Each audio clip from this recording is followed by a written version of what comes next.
नमस्कार, मैं तरुण वर्मा और मैं एक क्लिनिकल साइकोलॉजिस्ट हूँ। इस वीडियो में अपनी पिछली वीडियो की डिस्कशन को आगे बढ़ाते हुए आपको बताऊँगा कि एंटी डिप्रेसेंट दवाइयाँ कैसे छोड़ी जाती हैं। पिछली वीडियो में मैंने आपको बताया था कि एंटी डिप्रेसेंट दवाइयाँ क्या होती हैं, कैसे विथड्रॉल सिम्पटम्स उनको छोड़ने पर एक्सपीरियंस होते हैं, किन वजहों से एंटी डिप्रेसेंट के विथड्रॉल सिम्पटम्स आते हैं, कौन लोग कैसे लोग इससे अफेक्ट होते हैं, कैसे बताया जाए कि जो सिम्पटम्स आ रहे हैं वो विथड्रॉल सिम्पटम्स हैं जबकि एंग्जाइटी डिप्रेशन के सिम्पटम्स नहीं हैं, और क्या ये एंटी डिप्रेसेंट दवाइयाँ एडिक्टिव होती हैं, इस बारे में मैंने आपको थोड़ी जानकारी दी। और ये कुछ ऐसे फ्रीक्वेंटली आस्क्ड क्वेश्चंस हैं जो कि आमतौर पर लोग पूछते हैं और उन्हीं का मैंने जवाब दिया।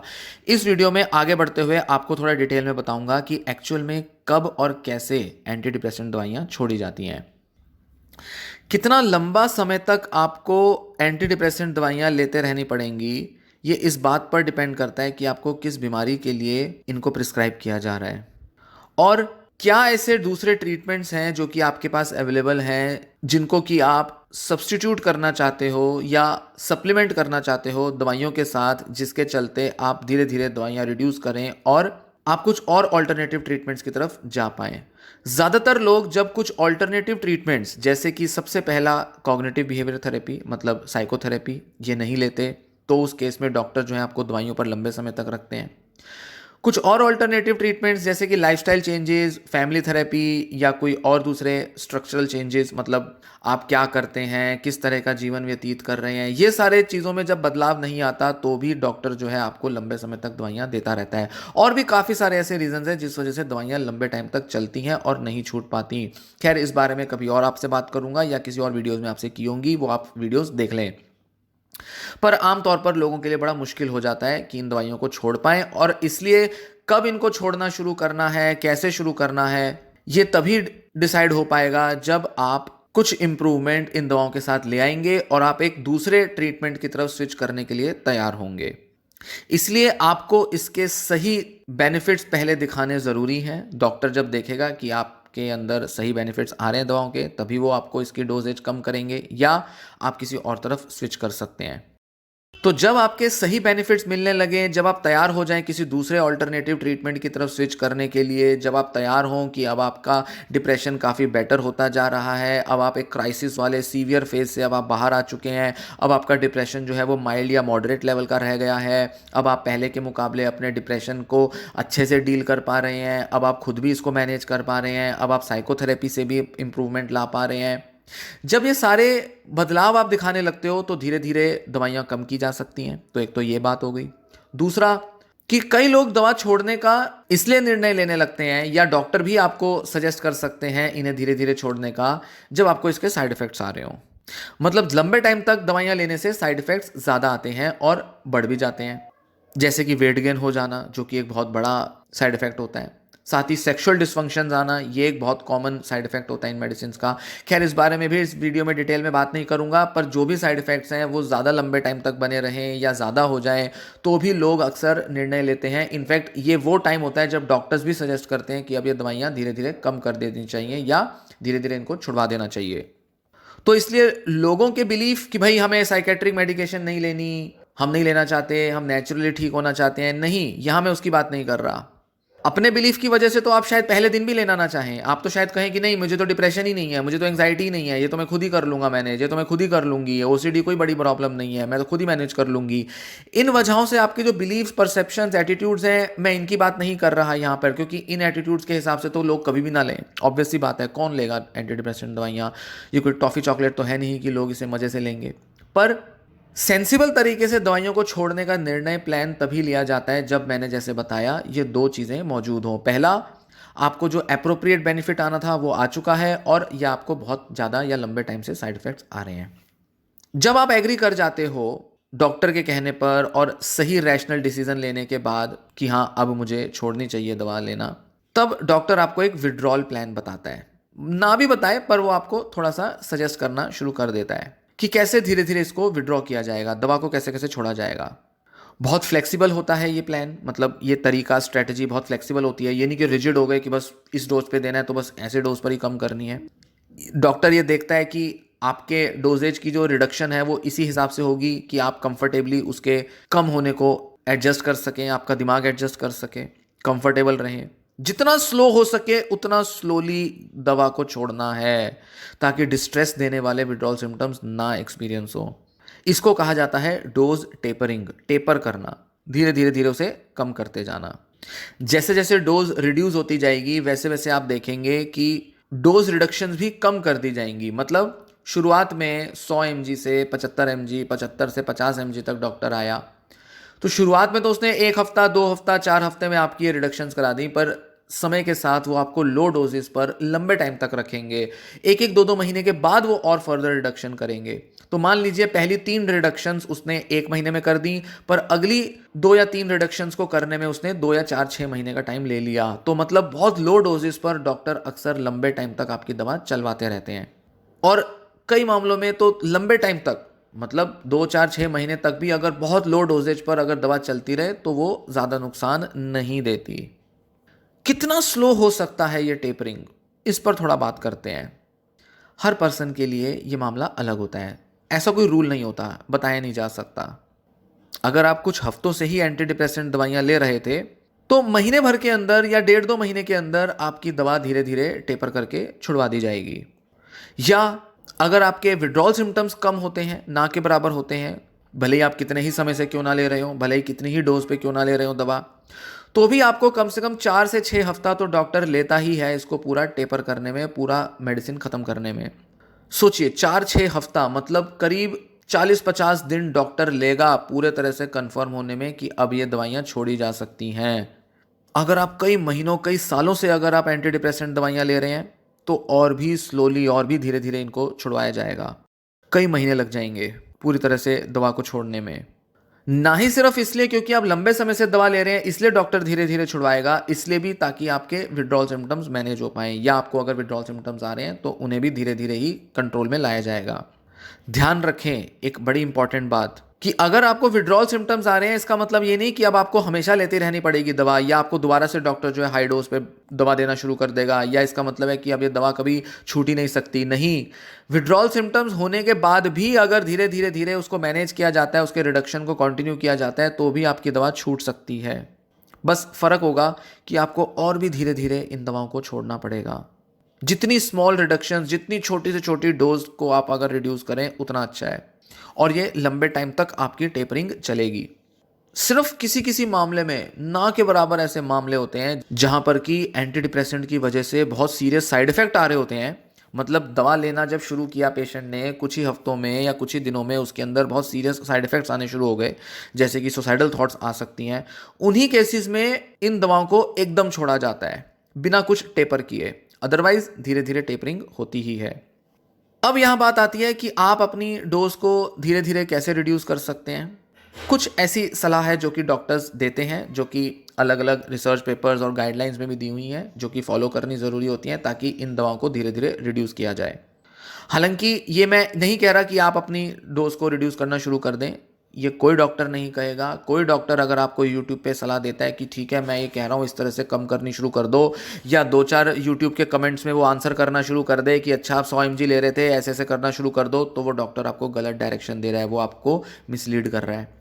जानकारी दी जा सकती है पर कोई इंडिविजुअल पर्सनल सलाह नहीं दी जा सकती। इसलिए इस वीडियो को सुन के मेरे कमेंट्स में भी ये ना लिखें कि डॉक्टर मैं ये वाली दवा इतने इतने डोज पे ले रहा हूँ, बताओ कैसे कम करें।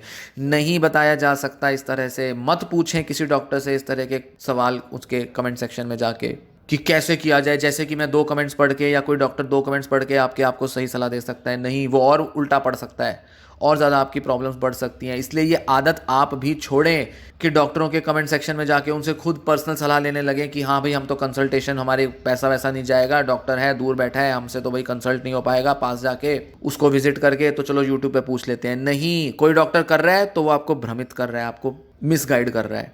इसलिए प्रॉपर डॉक्टर से कंसल्ट करके, प्रॉपर डॉक्टर से पूरी बात की चर्चा करके, पूरा डिटेल डिस्कशन करके तब जाकर ये दवाइयाँ छोड़ने की तरफ आगे बढ़ें। और अगर आपका डॉक्टर नहीं इसमें कुछ ज़्यादा आपको ध्यान देता, या तो वो डॉक्टर इसलिए ध्यान नहीं दे रहा आपकी इन कंप्लेंट्स को या दवा छोड़ने की इच्छा को, क्योंकि या तो वो नहीं राज़ी होता इस बात से कि आपका डिप्रेशन या ओसीडी एंग्जाइटी अब इतने स्टेज पर पहुंच चुका है कि जहां दवाइयां कम की जाएं, तो उस केस में डॉक्टर को सुनना ज़रूरी है। पर अगर फिर भी डॉक्टर जानते हुए भी कि हाँ अब आपके बहुत लो डोज पे मेडिसिन चल रही है, फिर भी आपको कई सालों से दिए जा रहे हैं, साइड इफेक्ट्स भी आ रहे हैं, विड्रॉल सिम्टम्स भी आ रहे हैं, सब प्रॉब्लम्स चल रही हैं, फिर भी डॉक्टर आपको दवा छोड़ने के लिए नहीं कह रहा, तो आप डॉक्टर बदल सकते हैं।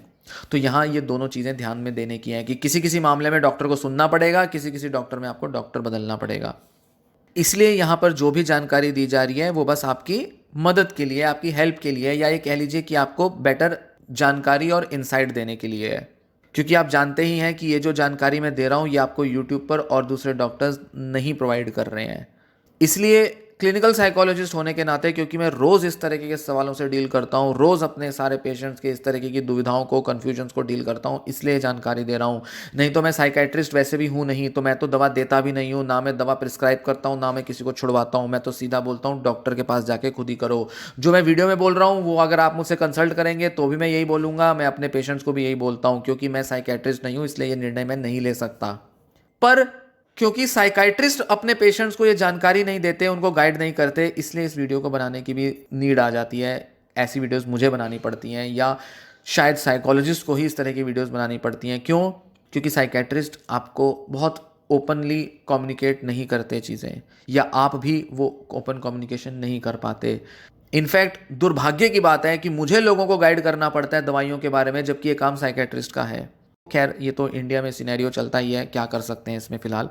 धीरे धीरे इसमें कुछ बदलाव आएंगे, और काफ़ी अच्छे साइकेट्रिस्ट करते भी हैं, और काफ़ी अच्छे साइकेट्रिस्ट जो हैं वो पेशेंट्स को पूरा सही गाइडेंस और डायरेक्शंस देते भी हैं। सारे ऑप्शंस पेशेंट के साथ डिस्कस करते हैं वो, और आने वाले ज़माने में ऐसे साइकेट्रिस्ट ज़्यादा आएंगे। तो नॉर्मली जो सजेस्ट किया जाता है वो क्या किया जाता है, जैसे मान लीजिए कुछ हफ्तों से ही आप अगर एंटी डिप्रेसेंट दवाइयाँ ले रहे हैं, तो शुरुआत में क्या कर सकता है डॉक्टर, आपको कहेगा कि चलो 50% डोजेज पे ले लो, मतलब 100 का सीधा 50 mg करवा सकता है, या 25% कम कराएगा, मतलब 75 mg आपको देता रहेगा। 2-4 हफ्ते लो, इस नई डोजेज के हिसाब से एडजस्ट करने में आपको समझ में आ जाएगा कि हाँ अब और फर्दर कम की जाए, या इसी डोज पे चलता रहे, या फिर से डोज बढ़ा दी जाए। तो ऐसे डॉक्टर डिसाइड कर सकता है।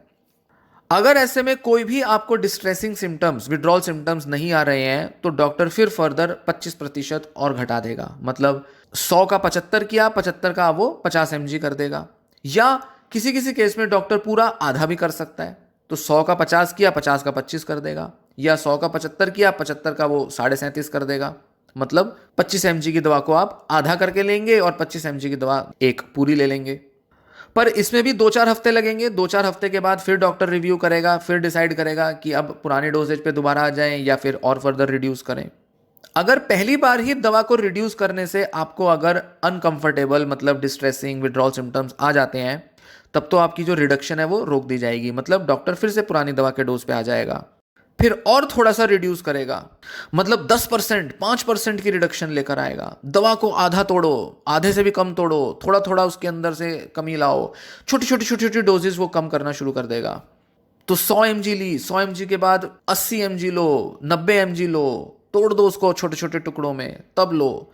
ऐसे ऐसे करके डॉक्टर सजेस्ट करेंगे।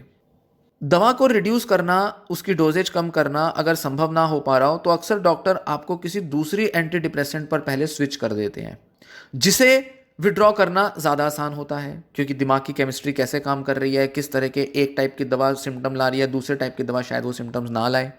तो डॉक्टर पहले क्या करता है, कुछ हफ्तों में आपको पहले किसी दूसरी दवा पर स्विच कर देता है, फिर उसके बाद उसे रिड्यूस करना शुरू करता है, और हो सकता है, चांसेस बहुत हाई हैं कि उस दूसरी दवा पर स्विच करने से आपको आसानी से विड्रॉ कराया जा सके, मतलब हो सकता है इजीली आपकी दवा छुड़वाई जा सके। जब आप दवा छोड़ रहे हो तो ये भूल ना करें कि चलो एक दिन में दवा नहीं लेता या दवा नहीं लेती, देखते हैं क्या होता है। इससे आपकी टेपरिंग का जो पूरा जो प्रोसेस है वो बिगड़ जाएगा, और हो सकता है डॉक्टर को फिर से आपकी दवा का डोज बढ़ाना पड़े। इसलिए दवाओं के साथ खेलें ना, एक्सपेरिमेंट ना करें। और सबसे बड़ी जो प्रॉब्लम है जो लोग कर देते हैं, वो इन दिमाग पर जाने वाली जो दवाएं हैं, न्यूरोट्रांसमीटर्स को टारगेट करने वाली दवाएं हैं, साइकेट्रिक दवाएं, इनके साथ अपने एक्सपेरिमेंट करने लग जाते हैं। ऐसा लगता है जैसे कोई टॉफ़ी चॉकलेट खा रहे हैं कि ले ली, छोड़ दी, अपने हिसाब से देख लेंगे। नहीं भाई, ये दवाइयाँ दिमाग में जाती हैं, दिमाग पूरे शरीर को चला रहा है, दिमाग शरीर के सारे फंक्शंस को चलाता है, दिमाग आपका प्रतिक्रिया देता है, तभी इन दवाओं के रिस्पॉन्स में आपका डिप्रेशन, ओसीडी ठीक हो जाता है। और दिमाग को अगर आप ये दवा अचानक से देनी बंद कर देंगे तो वो प्रतिक्रिया तो देगा। भाई मजाक नहीं है इन दवाओं को लेना, इसलिए एक्सपेरिमेंटेशंस ना करें।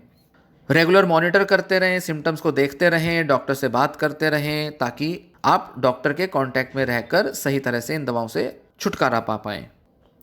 कई सारी लॉन्ग एक्टिंग एंटी डिप्रेसेंट दवाइयाँ होती हैं जैसे कि फ्लोक्सिटिन। इनको आपके शरीर से निकलने में कई हफ्ते लग जाते हैं। ये कई दिनों हफ्तों तक आपके शरीर में बनी रह जाती हैं। हालांकि हफ्तों का मतलब ये नहीं कि 6-8 हफ्तों तक, महीने महीने तक बनी रहेंगी, मे बी 2 हफ्ते 3 हफ्ते, क्योंकि इनका जो बॉडी से निकलने का जो पूरा मैकेनिज्म है वो बहुत स्लो होता है। ये बॉडी में धीरे धीरे मेटाबोलाइज होती हैं। इसलिए कई सारे विड्रॉल सिम्टम्स काफ़ी हफ्तों महीनों के बाद देखने में आएंगे, ऐसा पूरी तरह से संभव है। इसलिए जब पूरी दवा आपकी ख़त्म हो जाए, डॉक्टर धीरे धीरे आपकी लो डोज पे ले जाकर, अगर आपको ये फ्लोक्सिटिन जैसी जो लॉन्ग एक्टिंग एंटी डिप्रेसेंट दवाएं अगर आपकी बंद कर दे, धीरे धीरे ख़त्म हो जाए, तो भी आपको 2 4 6 हफ्ते तक रुकना पड़ेगा, देखना पड़ेगा कि कोई विड्रॉल सिम्टम तो नहीं आ रहे। ऐसे में ये ना सोचें कि आपका डिप्रेशन लौट आया, क्योंकि उस टाइम पर आपको लग सकता है कि अरे डिप्रेशन लौट आया, अच्छा मैंने वो वीडियो में सुना था कि डिप्रेशन के सिम्टम्स ना धीरे धीरे लौटते हैं, मुझे तो 1 महीना हो गया, 1 महीने के बाद दोबारा से सिम्टम आ रहे हैं, ज़रूर मेरा डिप्रेशन लौट आया। नहीं, अगर आप लॉन्ग एक्टिंग दवा ले रहे हैं तो आपके विड्रॉल सिम्टम्स वैसे ही लेट अपीयर करेंगे, ये भी पूरी तरह से संभव है। इसलिए सही चीज़ पता करने के लिए डॉक्टर को कंसल्ट कर लें। अपने हिसाब से अंदाजे ना लगाएं कि ये डिप्रेशन लौट आया या दवा जो है वो बुरा असर कर गई और पता नहीं शरीर के अंदर क्या क्या असर ला रही है वो। ऐसे अपने मनगढ़ंत चीज़ों में ना पड़ें, ऐसी चीज़ें ना सोचें।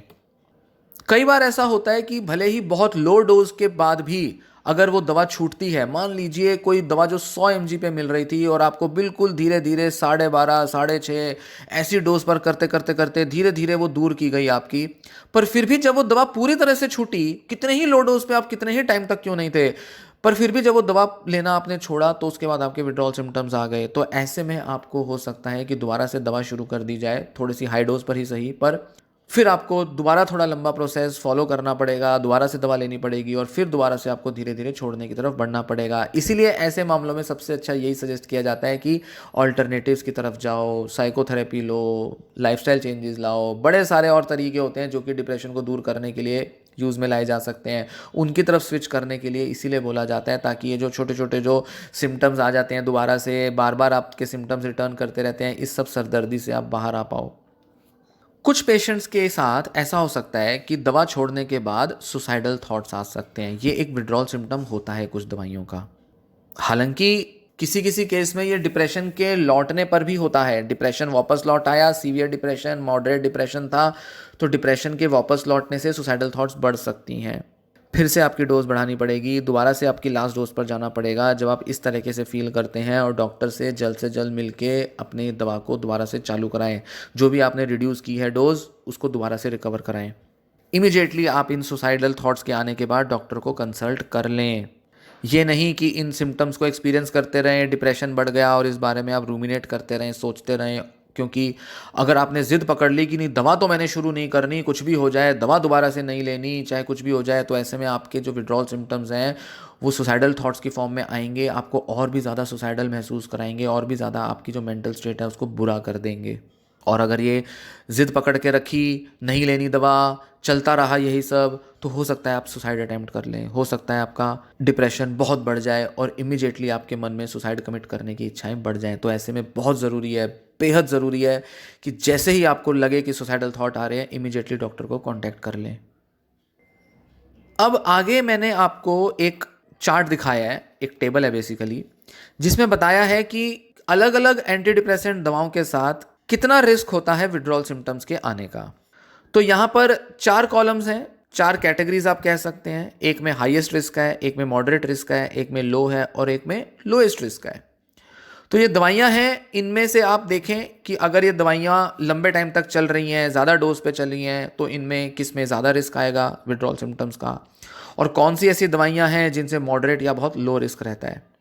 इस टेबल को देखकर, इसमें दी गई जानकारी को देखकर डरना नहीं है। ये नहीं सोचना कि अरे बाप रे, मैं तो पैरोक्सिटिन लेता हूँ, मैंने तो बहुत टाइम तक एमिट्रिप्टिलिन ली है, मेरे को तो विड्रॉल सिम्टम्स आ जाएंगे, मैं तो पता नहीं सुसाइडल थॉट आ जाएंगे, पता नहीं मैं कैसे बाहर निकल पाऊंगी। नहीं, कितना भी बड़ा रिस्क हो, इसका मतलब सिर्फ इतना है कि हाँ, अगर ये दवाइयाँ अचानक से छोड़ी जाएंगी या अगर लंबे टाइम से ले रहे हैं और अचानक से छोड़ देते हैं, चाहे थोड़े टाइम से ले रहे हो चाहे लंबे टाइम से ले रहे हो, तो इसके अंदर कितना रिस्क है विड्रॉल सिम्टम्स के आने का, यहाँ सिर्फ इतना ही पता चलता है। पर अगर धीरे धीरे टेपर ऑफ की जाएंगी दवाइयाँ, धीरे धीरे छोड़ी जाएंगी, तो ये रिस्क नहीं रहेंगे, तब आराम से आप इन दवाओं से छुटकारा पा सकते हैं। तो इसलिए ये रिस्क की कैटेगरी देख के, high risk, low risk, moderate risk वाली कैटेगरीज देख के डरे ना। ऐसा नहीं है कि हाँ ये आएंगे ही आएंगे, बड़ा रिस्क है, पैरोक्सिटिन छोड़ने पर तो बहुत हाई रिस्क है भाई, मैंने अगर छोड़ी है तो बिल्कुल बर्बाद हो जाऊंगा, बिल्कुल मेरी हालत खराब हो जाएगी। नहीं, इसमें सिर्फ इतना बताया जा रहा है आपको कि अगर आप ये हाई रिस्क और मॉडरेट रिस्क वाली दवाइयाँ ले रहे हैं तो बहुत सावधानी बरतनी है कि बिल्कुल भी इनको अचानक से अपने आप नहीं छोड़ना। इससे डरना नहीं है, इन्फॉर्मेशन से, इससे सही जानकारी, सही दिशा लेनी है। पता चले कि हाँ ये दवाइयाँ ज़्यादा रिस्क देती हैं तो ऐसे में मैं धीरे धीरे ही छोड़नी है, तो डॉक्टर से कंसल्ट करके ही छोड़ूंगा या छोड़ूंगी, एकदम से झटके से नहीं करना, कोई डिसीजन नहीं लेना। बस इससे इतना ही समझ में आता है, इसलिए इतनी ही जानकारी के साथ आगे बढ़ें। ज़्यादा अपने सोचने में, ज़्यादा डरने में, ज़्यादा नकारात्मक होने में समय ना खराब करें, क्योंकि ये जो जानकारी है आपके अच्छे के लिए, फ़ायदे के लिए ही दी जाती है। आगे टेबल में मैंने आपको बताया है कि कौन से ऐसे टाइप हैं विड्रॉल सिम्टम्स के, जैसे कि फिजिकल सिम्टम्स, स्लीप सिम्टम्स और इमोशनल सिम्टम्स। इस तरह के सिम्टम्स अक्सर लोग दिखाते हैं। तो जैसे फिजिकल सिम्टम्स में आ गया nausea, headache, dizziness, abdominal cramps, diarrhoea, fatigue, flu like symptoms, electric shock sensations, loss of appetite, visual disturbances जैसे कि डबल विजन होना, विजुअल ट्रेलिंग होना, पैल्पिटेशंस, मिस्ड हार्ट बीट्स, ऐसा लगेगा दिल धड़क नहीं रहा, बीच बीच में बीट्स मिस हो रही हैं, ऐसा महसूस होगा, स्वेटिंग, फ्लशिंग, ट्रेमर, टिनाइटस, ये कुछ ऐसे सिम्टम्स हैं फिजिकल। स्लीप सिम्टम्स में इंसोम्निया, नींद नहीं आएगी, ड्रीमिंग बढ़ जाएगी, increased dreaming, vivid dreams, nightmares. और तीसरे हैं emotional symptoms, anxiety, depression, panic, agitation, irritability और मूड चेंजेस। तो ये रही पूरी जानकारी एंटी डिप्रेसेंट के विड्रॉल के बारे में। एंटी डिप्रेसेंट दवाइयाँ कैसे, कब, किस तरह से छोड़नी है, किस तरह से ये दवाइयाँ छोड़ी जाती हैं, सही तरीका क्या होता है, कैसे इनको आराम से छोड़ा जाए, धीरे धीरे छोड़ा जाए और लंबा टाइम लिया जाए इनको छोड़ने में। इस तरह की जानकारी और लोगों से भी शेयर करें। आपके फैमिली में या कोई आसपास लोग हैं जो कि दवाओं से बहुत ज़्यादा एक्सपेरिमेंट करते रहते हैं, दवाओं को लेकर उनमें एक्सेप्टेंस नहीं है, ज़बरदस्ती दवाइयाँ खा रहे हैं उन्हें लगता है, परेशान रहते हैं, दवाइयों को बार बार छोड़ते लेते रहते हैं। ध्यान दें उन्हें बताएं, आप भी जानें ये बात, अपने लिए भी ध्यान में रखें कि दवाइयाँ जो हैं वो फ़ायदा करती हैं। दवाइयाँ एंटी डिप्रेसेंट वाली दिमाग के अंदर जाकर आपके सिम्टम्स को दूर करती हैं, पर इन्हें छोड़ने में सावधानी बरतनी ज़रूरी है और धीरे धीरे छोड़ा जाए। बहुत से फैक्टर्स होते हैं इन दवाओं को छोड़ने में जो कि डॉक्टर्स ध्यान में रखते हैं। आपने देखा होगा, जो भी मैंने जानकारी दी उसको देख के लगा होगा कि कितनी सारी चीज़ें हैं जो डॉक्टर को देखनी पड़ती हैं जब वो आपकी दवा छुड़वाता है। इसीलिए इन दवाइयों के साथ खेलें ना, एक्सपेरिमेंट ना करें, डॉक्टर को निर्णय लेने दें। हाँ, डॉक्टर नहीं सुन रहा, नहीं ध्यान दे रहा तो डॉक्टर बदल लें, क्योंकि ये बात साफ है, इंडिया में बहुत सारे डॉक्टर्स पेशेंट्स की नहीं सुनते, परवाही नहीं करते, विड्रॉल सिम्टम्स की तो वैसे ही नहीं सुनते। तो इसलिए डॉक्टर्स के साथ अच्छा कम्युनिकेशन इस्टेब्लिश करें। डॉक्टर कर ले तो बहुत अच्छा, ना करे थोड़ा टाइम कंटिन्यू करें। हो सकता है डॉक्टर की आदत नहीं है ज़्यादा बात करने की, पर उसका शायद दवा देने का तरीका, दवा देने का उसकी समझ बिल्कुल सही है, तो ऐसे में थोड़ा टाइम चलाते रहें। पर फिर भी अगर लगता है कि डॉक्टर थोड़ा चिढ़ जाता है, डॉक्टर आपकी सुनता नहीं है, डॉक्टर आपसे बहस करता है, डॉक्टर आपके साथ क्रिटिकल हो जाता है, गुस्सा करता है, तो ऐसे में डॉक्टर बदल लें।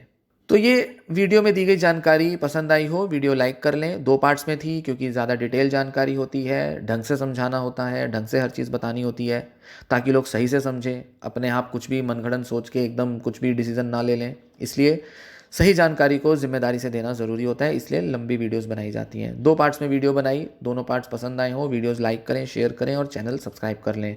ये वीडियो यहीं समाप्त होती है। धन्यवाद।